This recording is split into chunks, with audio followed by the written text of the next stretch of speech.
Some people feel that theology is very unimportant in Judaism. You'll sometimes hear the idea that Judaism is about deed rather than creed, meaning to say God gives you commandments, God gives you actions to do, and God gives you actions to avoid, and one does not necessarily have to examine the theological principles behind those actions other than believing in God, that God gave the mitzvahs.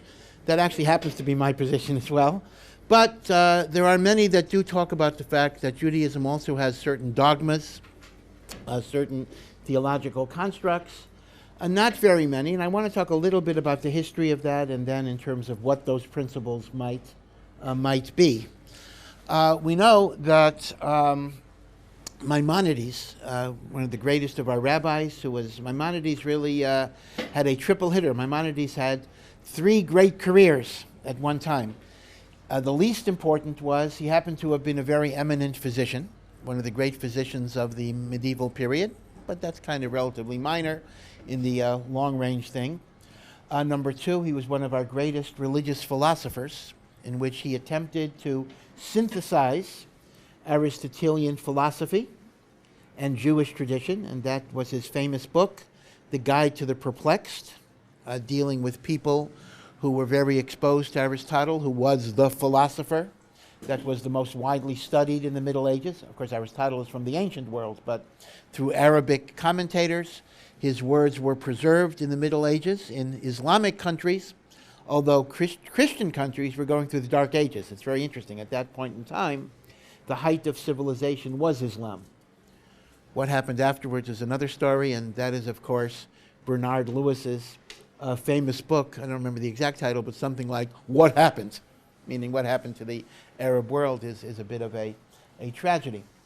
So he was physician, he was a great religious philosopher, and number 3, of course, he was also one of the greatest of halachic scholars who systematically codified the entirety of Jewish law. And to this day, it is the only code that covers every single facet of Jewish law. For example, even the Shulchan Aruch, which is called the definitive code of Jewish law, does not cover things that don't apply today. For example, the Shulchan Aruch does not cover sacrifices.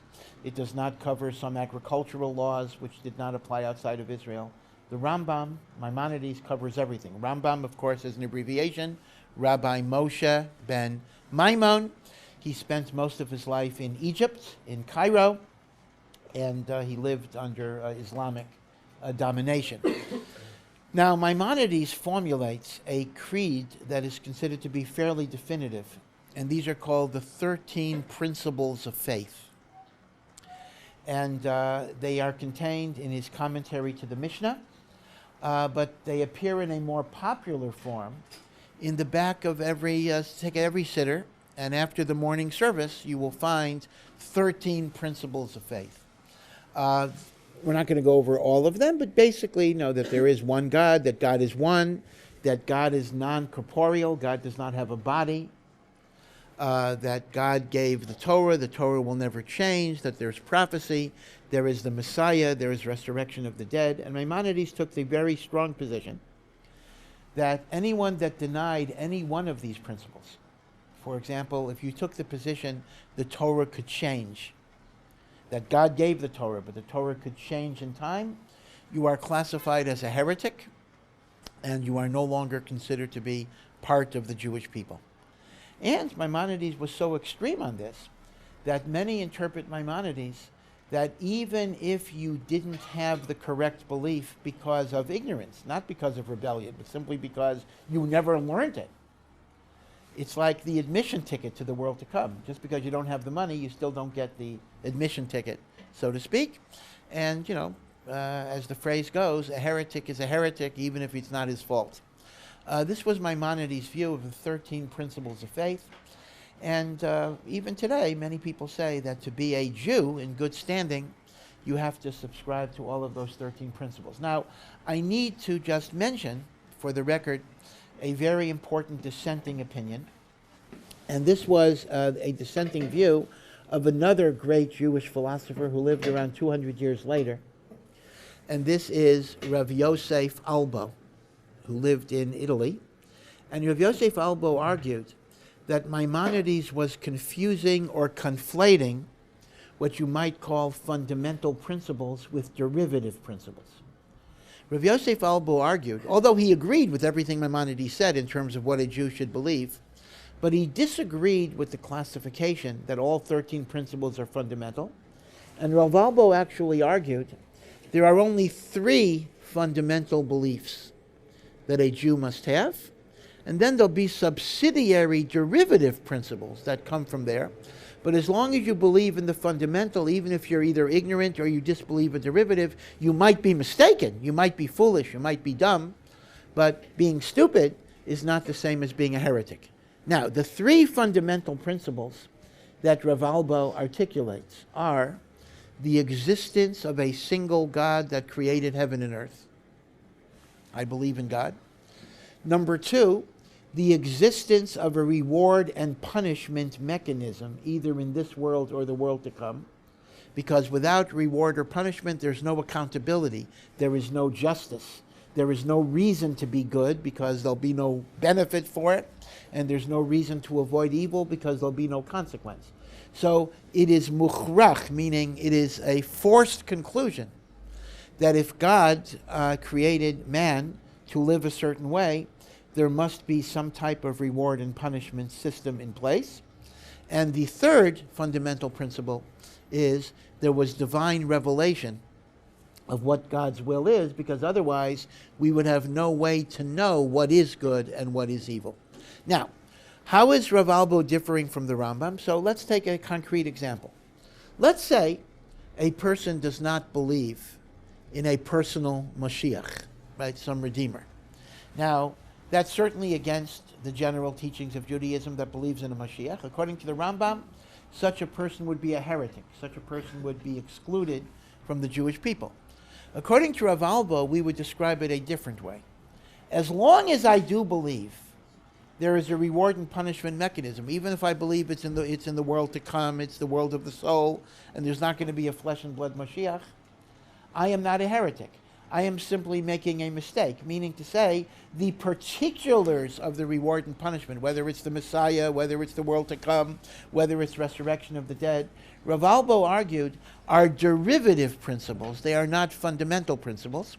And because they are derivative principles, a person might be mistaken as to the derivative principles and would still be a Jew in good standing. Again, the reason I'm making this clear is because some have made the argument that Rav Albo is essentially denying the idea of Mashiach. Absolutely not.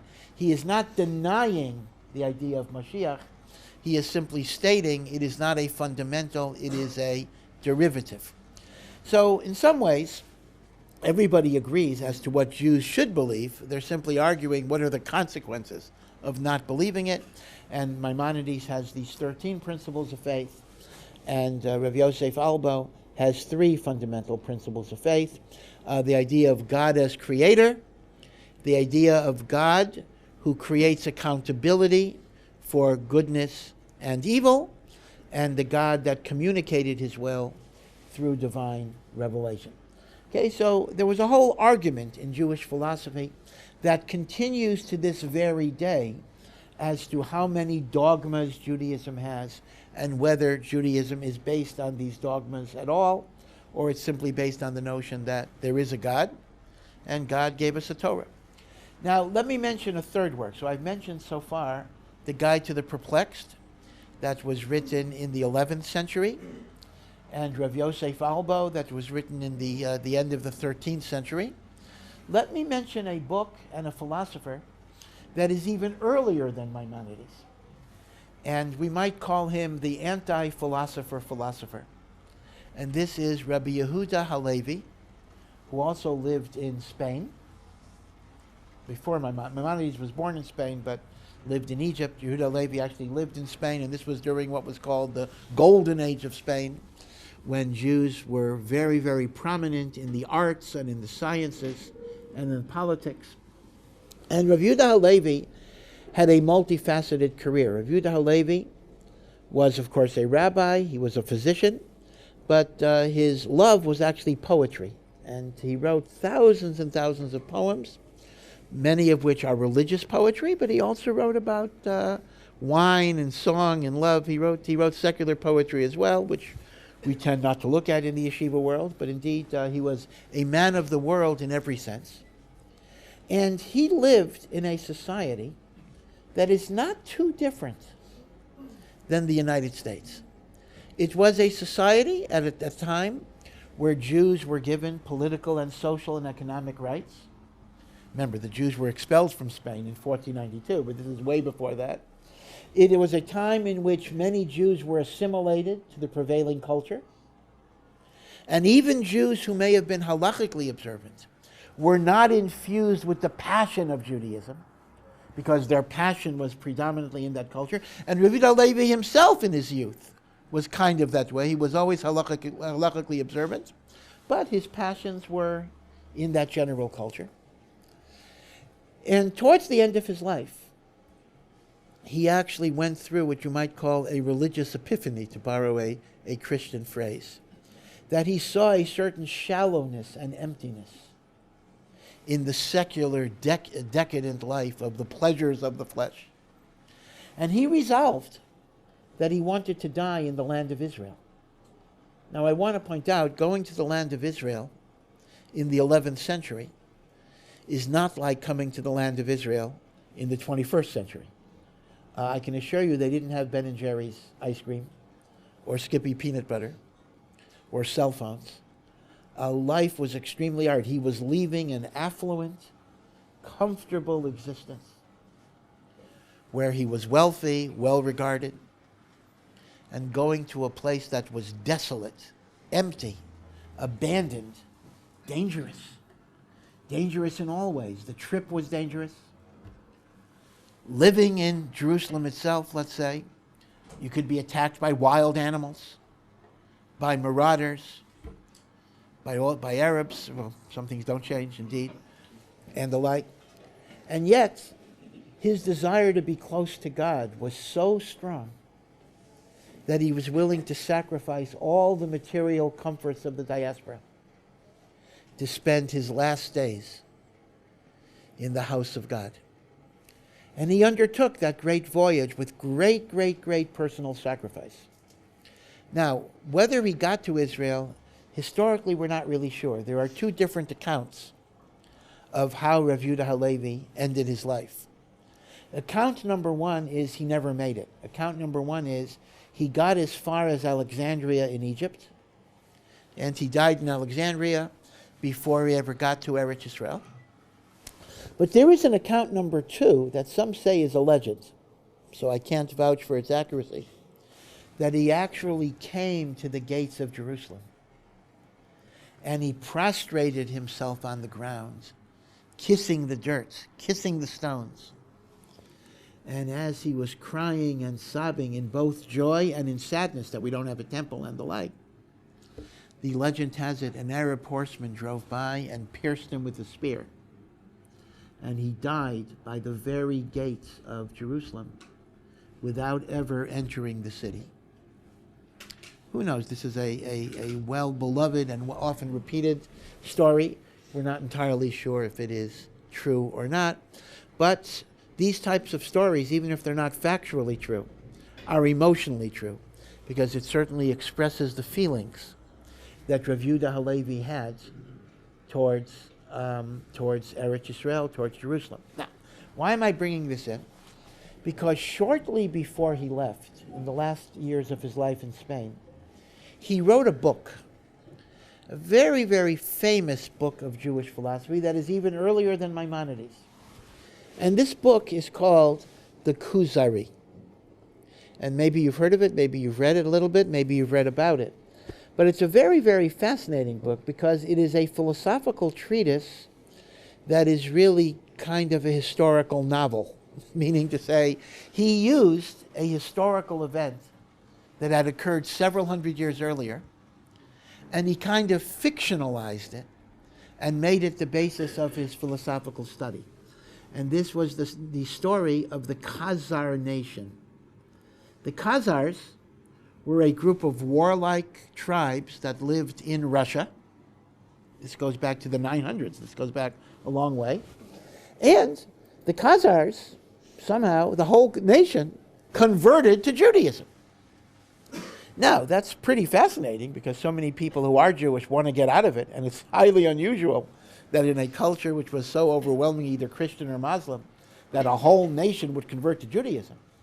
And these were not people who were like very unusual people as well, because these were not the people who sat in the Beis Medrash and learned Torah. This was a warrior nation. These were tough guys, and they just converted to Judaism. So you could imagine. Now, the Khazars, by the way, are now considered to be extinct. They eventually intermingled with other tribes, and we don't know who they are, where they are. They're kind of gone.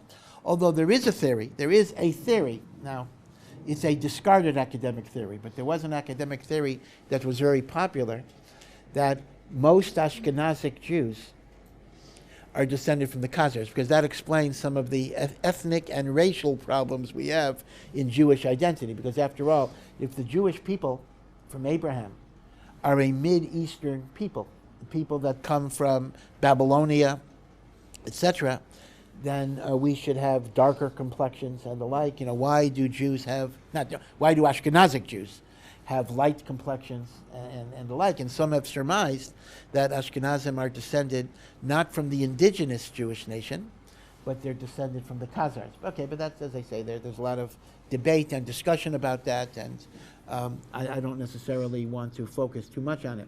But be it as it may, the story of this Khazar nation converting to Judaism exerted a great, great interest in people's imagination. Who were these people? Why did they do it? And the story that was preserved was because the king had a dream. The king of the Khazars, his name was King Bulan.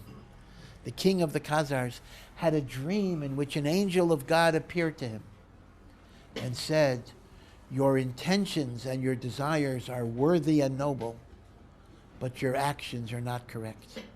Find the path of truth." And legend had it, this was already a legend in Rabbi Halevi's time, that the king was a seeker of truth, so he summoned, sounds like an old joke, he summoned a priest and a Muslim, an imam, and an atheistic philosopher to kind of teach him what is the pathway of life. And he didn't like what he heard. And he didn't even bother asking a rabbi because he said the Jews certainly don't have it. But then he figured if all of those other ways didn't work, he'll try the Jew, hear what the Jew says. And this was the story that the Jew convinced him, and he converted to Judaism. Now this was a very fragmentary story, just a legend, a story that was preserved. Historically it was true that the Khazars underwent a mass conversion, but the idea of the angel, that we don't know if that happened or not. But Rav Yehuda Halevi took that story and he constructed a dialogue between the rabbi and the king of the Khazars, in which the king of the Khazars raised all of his questions about Judaism, and the rabbi answered it.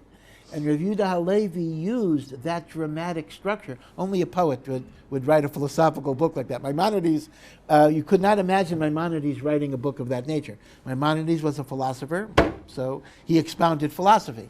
Rav Yehuda Halevi was a poet philosopher, so he uses a literary structure to convey the truths of Judaism. But you have to understand that everything is made up. In other words, the whole dialogue is made up. In fact, even when the king asks questions, it's not really the king that's asking the questions. It's Rav Yehuda Halevi putting the questions in the king's mouth, and then the rabbi is Rav Yehuda Halevi giving the answer, etc. And he uses this story as the background. So what makes the Kuzari interesting is, number one, that the questions are questions that a Jewish person might ask, because essentially the king is Yehuda Halevi and the rabbi is Yehuda Halevi, and he's addressing both points.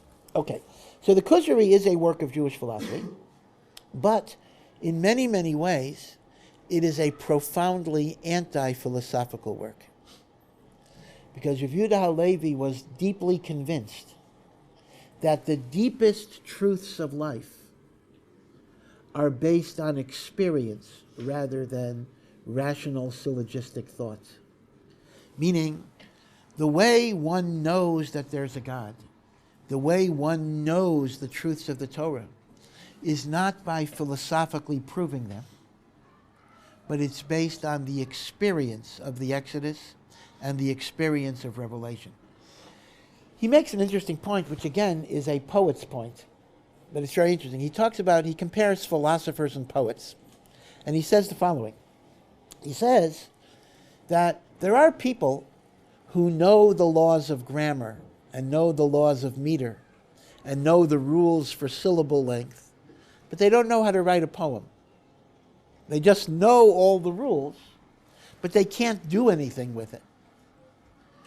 And then there are people, he said, who intuitively know how to use language, even though they don't necessarily know the rules of grammar. I mean, think about how a child learns language. I mean, this is why it's so difficult for an adult to learn a language. Because when you sit down, you want to learn Hebrew, you want to learn French, you want to learn Russian, whatever language you want to learn. So you start memorizing grammar, subjects and verbs and predicate nominatives and adjectives and modifications and gerunds. But that's not a natural way of speaking. In other words, when I have to say something, I have to think, do I want to use the adjective before or after? When you kind of have to speak a language based on a self-conscious awareness of rules, you're not going to do very well. But a child picks up language intuitively by hearing words, by just being exposed into an environment. So Yehuda Halevi said, religious truths are not always susceptible to philosophical proof, but they are based on deep intuition, and they are based on historical experience. So although it is a book of philosophy in many, many ways, you can actually sense he has an antipathy towards philosophers who believe that reason is the source of all virtue, when in fact sometimes there is direct, unmediated experience of God that is not always susceptible to rational demonstration. So now, I know this is a little abstract, but now let me just give you concretely what the Kuzari does. When the Kuzari, well, the Kuzari is the name of the book, but when the king of the Khazars asks the rabbi, how do you know that Judaism is true?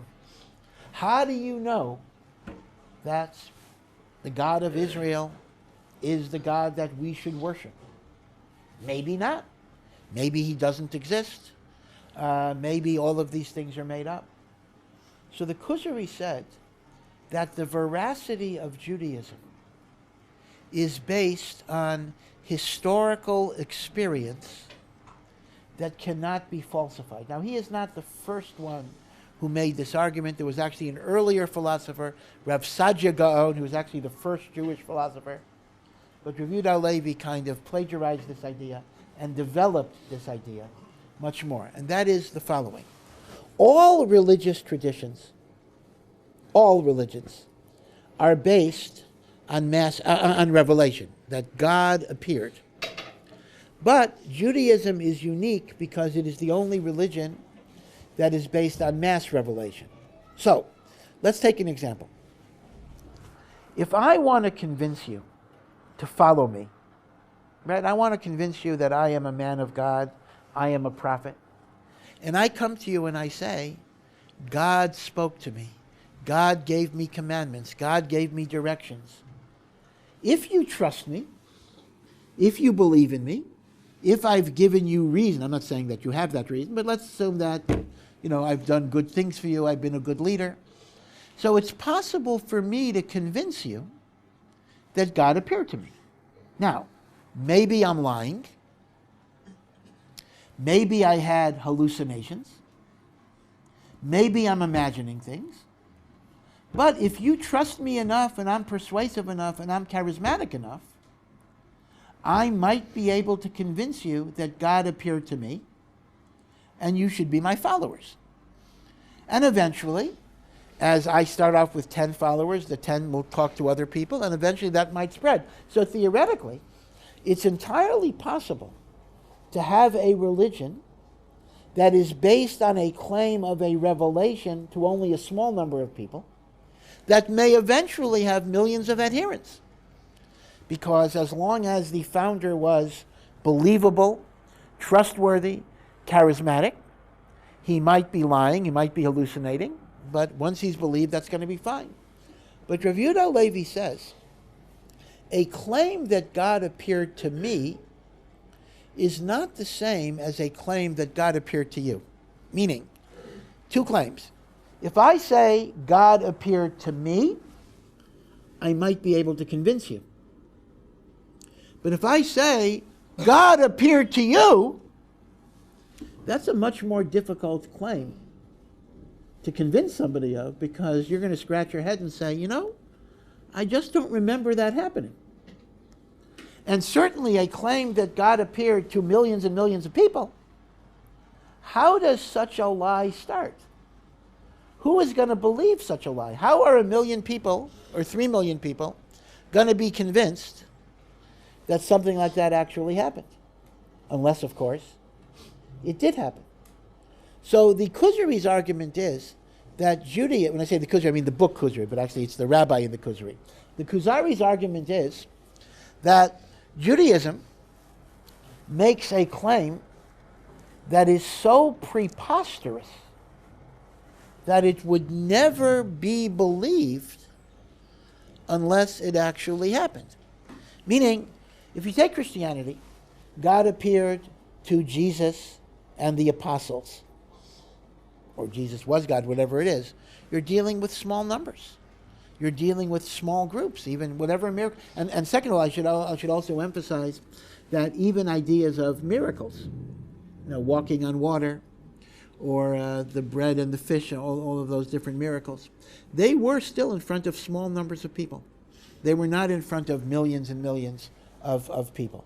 So Rav Yehuda Halevi says that the historicity of the revelation at Sinai and of the Exodus of Egypt was making a claim that could not have been falsified precisely because it was so audacious. It was not a claim of revelation to a small number of people. It was a claim of revelation to a huge number of people. Now, let me clarify one point. You might say, well, aren't you going in circles? Because you're saying Judaism is based on the fact that God gave us the Torah at Mount Sinai. But I don't believe that God gave the Torah at Mount Sinai. I don't believe that event happened. But here is the subtlety in the analysis. There's one thing you're going to have to admit, and that is, even if you want to say the revelation at Sinai did not happen, the one thing you cannot deny as a matter of history is that 500 years ago, or 300 years ago, or even 200 years ago, the majority of the Jewish people believed that it happened. Now, that is empirically demonstrable. I cannot empirically show you the revelation happened, but I can empirically show you that most of the Jewish people believed the revelation happened. See, that's a different semantic. I don't have to go back 3,000 years for that. I just have to go back 200 years. Now, the Kuzari would say, how did you ever get into a state where a majority of the Jewish people believed that something like that happened? How does such a lie start? There is no basis for implanting that belief among a large number of people. So the Kuzari grounds the veracity of Judaism on the non-falsibility of the revelation at Sinai, in contradistinction to other religions that posit divine revelation to only a small number. In fact, this has become so well known, such a well-known argument, that although the Kuzari is not the first one who said it, but this is called the Kuzari principle. And it is sharply debated. I'm not here to give you an ironclad defense. Actually, my colleague, another teacher here that hopefully you've had, Rabbi Gottlieb, he has almost made his career in writing hundreds and hundreds of pages in elaborating the Kuzari argument. But my job today is simply to throw it out, to expose you to it, to understand that a claim of mass revelation is a qualitatively different claim than a claim that God has appeared only to a small number. Because a claim that God has appeared to a small number is a falsifiable claim. It is a claim that can result from hallucination or deliberate deception, but a claim that God appeared to all. Again, think about it in this way. I could convince you, perhaps, that God appeared to me. I certainly couldn't convince all of you that God appeared to all of you, if, as far as you know, he didn't. And then you multiply it by millions of people. There were 3 million people at Sinai. Why do I get the 3 million number? Because the Torah records, again, it's an estimate, but the Torah records that there were 603,000 Jews who left Egypt. But that only includes men between the age of 20 and 60. So you have men and children below the age of 20. You have older people above the age of 60, and you have women. So the standard, relatively conservative estimate is, if you have a population base of 600,000 between 20 and 60, including women, children, and older people, you'll get a 3 million population. So our claim is that God appeared to 3 million people, and God gave them the 10 commandments, and they heard, I am the Lord your God who took you out of Egypt. How do you start that lie? Everyone wakes up in the morning and simply, is there a mass conspiracy where everybody decides we're going to tell our kids this happened? Again, is it possible? It is possible. Is it plausible? No. Again, in life, you need to be rational in terms of assessing possibilities. People say, anything could happen. Some have suggested that the Torah was written by aliens, a super advanced civilization that simply put all sorts of things in the world. Well, things are possible, but it certainly makes more sense that this was believed rather than deliberately falsified on that type of level. Okay, so this is the Kuzari's argument, and again, he prefers to ground religious belief on experiential Judaism rather than philosophical syllogistic proofs. Okay, it's called the Kuzari principle. Now, I will say that the notion of experience is very, very relevant in other ways as well. Rav Yehuda Halevi is, of course, referring to the Exodus and the giving of the Torah. But in truth, I think you will find that as you experience Judaism in terms of living Judaism, you will find that there's a certain spiritual power that cannot be totally captured in words. There was a great rabbi who once said that Charles Darwin was able to believe that man came from ape only because he never met the great Rabbi Yisrael Salanter, who was one of the great righteous people. If he would have met the great Rabbi Yisrael Salanter, he would have known only God could make such a person.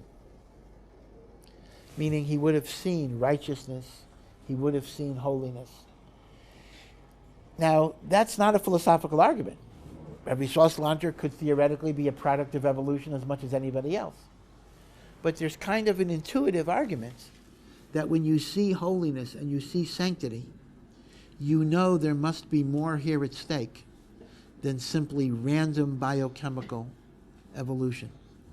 And that is part of Rav Yehuda Halevi's argument about the depths of intuition and the like. And once again, if you think about your own lives, most of the deepest ideas that motivate us, that animate us, are really supra-rational. In fact, I will even tell you that even the motivation of the scientist is ultimately an irrational. A person has a passion for science. You're a Stephen Hawking. You're an Einstein. What are you looking for in science? You're looking for some elegant structure in which a multiplicity of phenomena can be reduced to a few principles. And of course, the ultimate goal of physics is TOE, theory of everything. You want to reduce the complexity of the universe to a certain single principle that will explain everything. If you think about this, I'm getting a little ahead of myself. Who says the universe has to be elegant? Who says it has to be non-chaotic? Who says there has to be order and structure? And who says things have to make sense? What is the whole search for scientific laws, if not an irrational, non-scientific intuition that there's some beauty and structure in this multiplicity? So the very foundations of science are profoundly irrational. The search for rationality stems from an irrational, unexplainable phenomenon that things got to make sense. Why do things have to make sense? You can't explain that rationally, actually. In other words, there's something irrational in us that says there got to be a sense to this. So, in a sense, the very philosophical quest, maybe I'm double talking here, but the very philosophical quest is grounded in non-philosophical premises. At some point in your existence, you're going to hit an iron wall in which you cannot philosophically defend any proposition. But you just know it's there. There's like a first principle beyond which you're not going to go. And that's really Yehuda Halevi's take on religious experience. Who was it? Was it Kurt Gödel? Kurt Gödel, very, very famous mathematician, absolutely brilliant person. He demonstrated that all mathematical theorems that seem to be so rigorously logical are ultimately based on unprovable premises. That's Gödel's theorem.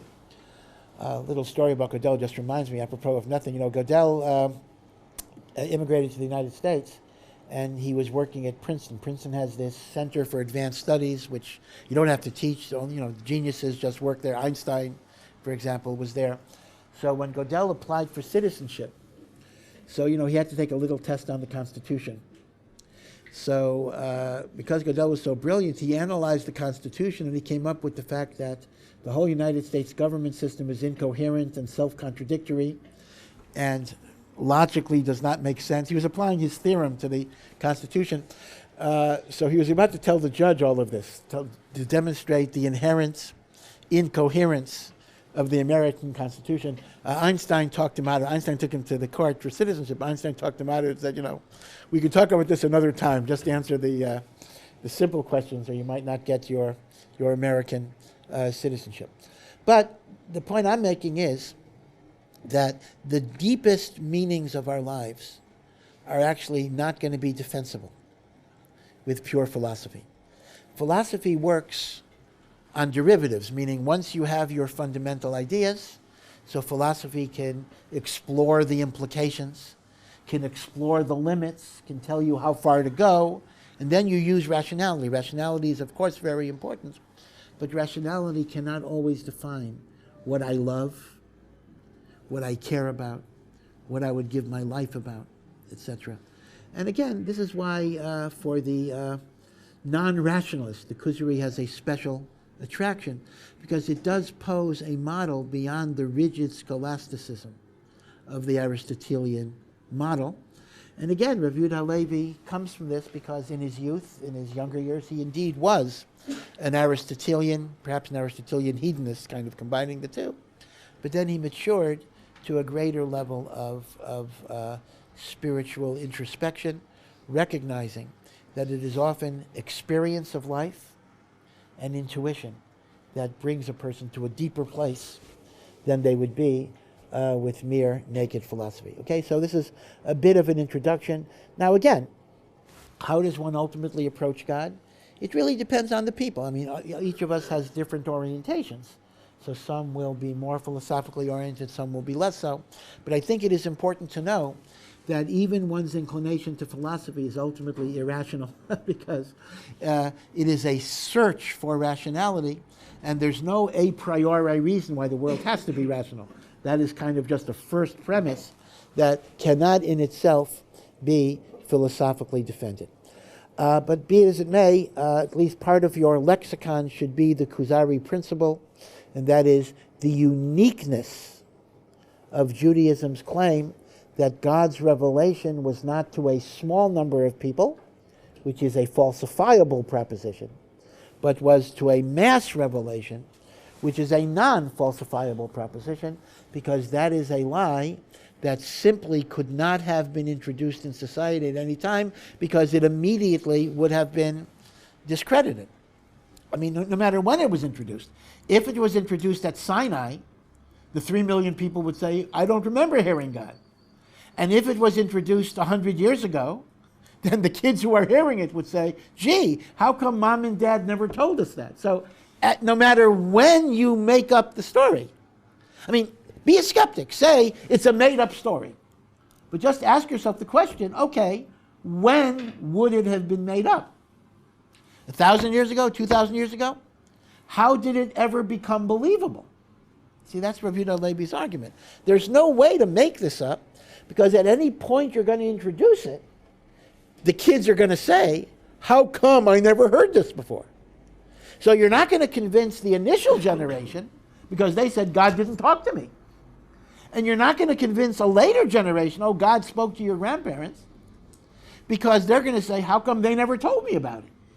Okay, that's the argument. You can play with it again if you're interested in pursuing it. If you're not going to hear Rabbi Gottlieb's actual lectures, if you go to his websites, you can see a spirited debate and a give and take on this Kuzari principle. But as I say, I just want you to be aware of it, to know it, to think about it. And then, obviously you'll have your own questions and cogitations, and that's perfectly fine, but be aware that this is the famous thesis of Rabbi Yehuda Halevi. Now, let me make the point, though, that there's an interesting argument. How much of God's words did the Jewish people hear at Mount Sinai?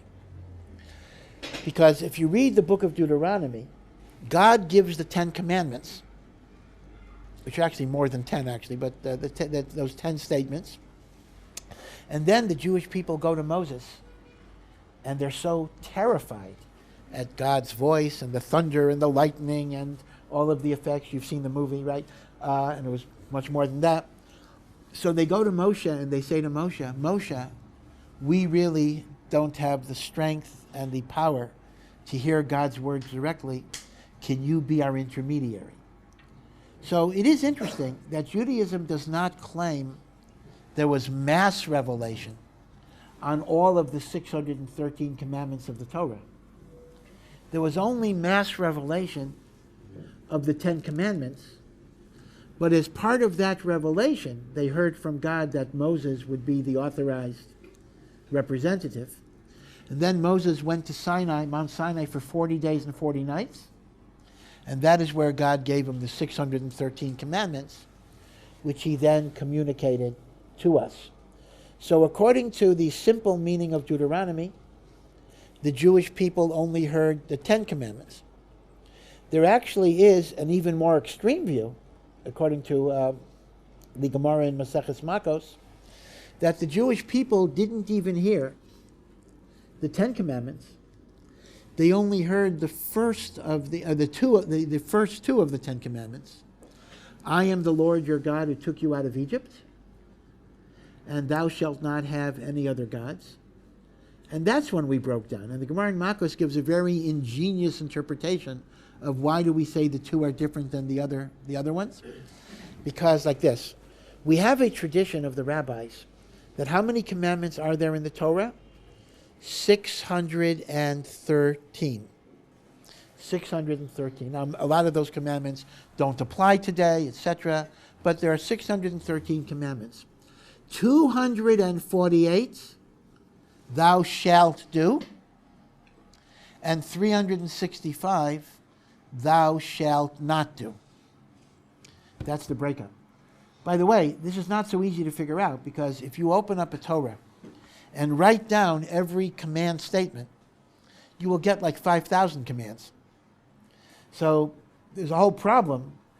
How do you get 613? So obviously what you're doing is you're taking, for example, if the Torah says bring a sin offering, and it says do A, B, C, D, C, D, we don't count it as 30 commandments. There's one mitzvah that has many subcomponents. I mean, there's a whole theory of classification. But be it as it may, we go with the number 613. But there's a verse in the Torah that says, Torah siva lanu Moshe. Moshe gave us Torah. Now, are you familiar with gematria? Gematria is a simple basis of biblical interpretation, where every letter of the Hebrew alphabet is also given a number, just like A could be 1. So in the Hebrew alphabet, every letter can also be a number. So Torah, Moshe gave us the Torah. Gematria of Torah. First letter, Taf, 400. Second letter, Vav, 6. Third letter, Resh, 200. 606, Hey, 5. Gematria of Torah, add the digits, 611. So the Talmud asks the obvious question. If God gave us 613, why does it say Moshe gave us 611? Answer, we heard 2 of them from God, and Moshe gave us the other 611. That's exactly the interpretation. That total of the Torah is 613. Moshe gave us 611 of them. We heard directly from God the first 2. Now, based on that, though, let me leave you with a final question. So it turns out that the first 2 of the 10 commandments are 2 of the 613. Now, a commandment is when God tells you to do something or not to do something. But the so-called first commandment is a sentence. It is not a commandment. I am the Lord your God, who took you out of the land of Egypt from the house of slavery. Period. End of first commandment. What is that sentence commanding? Now, the second one is a commandment. Thou shalt not have any other gods. That's commanding me not to worship other gods. But the first sentence is a declaration. I am the Lord your God who took you out of Egypt. How is that a commandment? So Maimonides actually says it is the commandment to believe in God. Now this raises a logical conundrum. How can there be a commandment to believe in God? If I don't believe in God, then what is the authority of that commandment? It's like telling an atheist, you must believe in God. And the atheist asks me, why? And I say, because God says so. Yeah, but I don't believe in God. In other words, faith in God, it is difficult to conceptualize as a commandment. Because until you have that faith, there's nobody that's giving you the commandment that you have to listen to. So Ramban, these are 2 rabbis you should be aware of. I've spoken throughout the hour about Rambam, Rabbi Moshe ben Maimon. But there was another rabbi, the generation later, who is Nachmanides. There's Maimonides, son of Maimon, and there's Nachmanides, Rabbi Moshe ben Nachman, same first name but different father. And we abbreviate them, unless you get used to the names, it's hard. One is Rambam, and the other is Ramban. And these are really great. They're always fighting it out with each other, duking it out, although they did not know each other personally. And Ramban argues that there's no way you can count faith in God as one of the commandments. Faith in God is a foundational prerequisite for commandments. Once I believe in God, I then accept his commandments as binding. But one cannot say that faith in God is a commandment. Maimonides, on the other hand, does take that position. He counts it as one of the 613 commandments, belief in God. And I have to say, Maimonides has a very strong Talmudic proof, because the Talmud says that the two commandments of the Decalogue, including I am the Lord your God who took you out of Egypt, are one of the 613. The Gemara says it's one of the 613. So Maimonides does have a strong textual argument. Nachmanides has a strong logical argument. So this is a fascinating dispute, we'll continue it later, in which the text supports Maimonides and the logical reasoning seems to support Nachmanides. And what would Maimonides do with this logical objection? Do you understand? How can faith be commanded? Yes, God is a reality, but if I'm not yet there, there is no authority in the command. A command implies an authority to bind me. And an authority cannot be its own authority. In other words, I can't say, listen to me because I'm telling you to listen to me. You already have to know that I'm an authority before you listen to me. And that is Nachmanides' conundrum with the notion of faith. So we'll talk a little bit more about this. But again, my goal is not obviously to give you any definitive coverage of Jewish theology here, but just to expose you to the basic ideas so you can think about it, you can enlarge your reading and debates and discussions. And again, hopefully we will come back to talk about some of this a bit more. Okay, you all have a good day. We'll see you tomorrow.